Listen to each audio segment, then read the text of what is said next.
Peggy 16.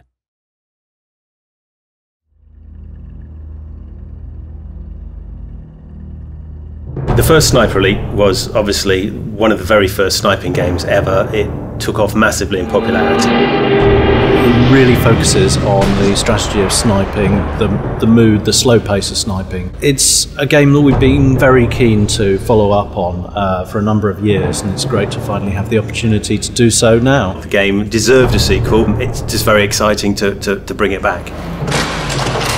So where do you start making a sequel? I mean, this is a question we asked ourselves a lot. We wanted to make it more accessible to a more mainstream audience and use more of the current conventions in gaming. We knew there were certain things about the original game we wanted to make sure that we maintained the authenticity, the mood. See how we can make the original better, see how we can push the technology, and how we can make, combine those and make a really compelling game.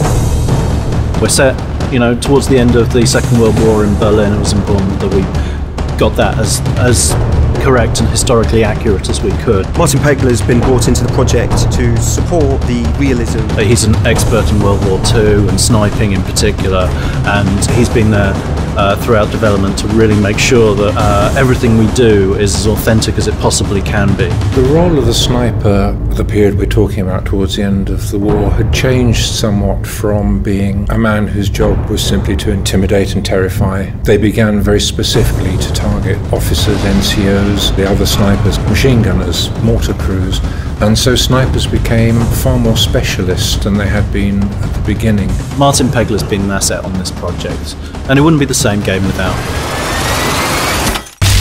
There were a number of design challenges we had to overcome in developing Sniper Elite V2, how to get the right balance of dealing with troops up close and the long-range shots, which are essentially what the core of the game is about. It's a sniping game, it's about long-range shooting. We work with a team of concept artists to make sure we're designing and working up the aesthetic of the areas we want. We need to work with our design team to make sure that there are long shots in there, that there are areas where you can be stealthy. Really just a variety of scenarios where the player can exploit the gameplay to its best and get the most satisfaction from the game. One of the main challenges we faced when making this game was retaining and maximising that sense of freedom for players. We had to ensure that all our level designs and all our mechanics kind of really fed into this sense of freedom to make sure that the players have a choice with every encounter at every level. This sense of freedom really feeds into one of the main goals of the project, which was realism. We're trying to recreate a faithful representation of Berlin. Obviously Berlin wasn't a corridor, and reflecting that brings a natural amount of freedom to the game. Generally more than one approach to any objective.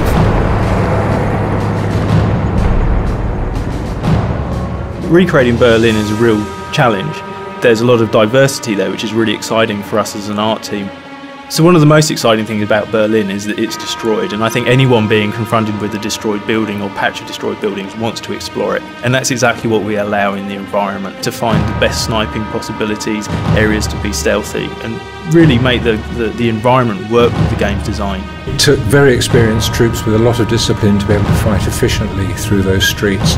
You never knew what was going to be around the next corner, through the doorway you were going through. You could walk into a room full of resting German soldiers. RAI, they're patrolling around, you leave them to their own devices. If you're creeping around the level, you'll see them, sitting at tables, smoking cigarettes, having conversations, those kind of things. We really need to get the sense that these were real characters in the level that you're having to outwit. Once you've alerted them to the fact that you're there, like by taking a shot, they'll react very plausibly. They won't necessarily know exactly where you are just from hearing the one reverberating shot.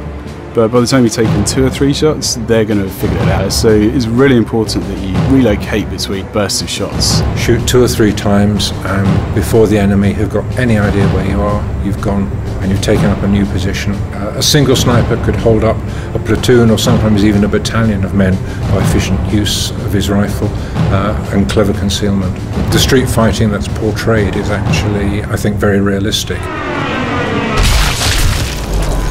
A really unique part of our game is the kill cam. So we have to make sure that whilst the character art is strong, we're even underneath that animating a series of real bones and making sure that they're fitting together correctly, they're moving correctly. We've got tissue, sinew, there are organs in there, the lung is there, the heart is beating. So for us, the Cool Cam was the main moment at which the game leaves this ultra realism and a lot of fun for us to play around with. We really wanted to capture that idea of riding on the bullet at that speed that it's going. So we went and captured lots of fast vehicles, some planes, some cars.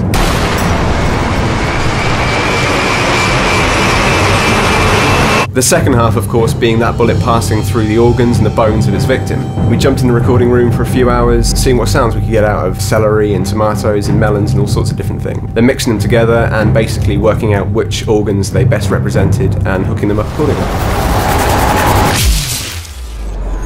Sniper Elite V2 has been a great project to work on. It's great to come back to the franchise after a number of years away from it and be able to do all the things that we weren't able to do before to bring it to the next level. We've worked really hard to make Sniper Elite the best game it can be. People are going to go ballistic when they see it and they're going to really enjoy it.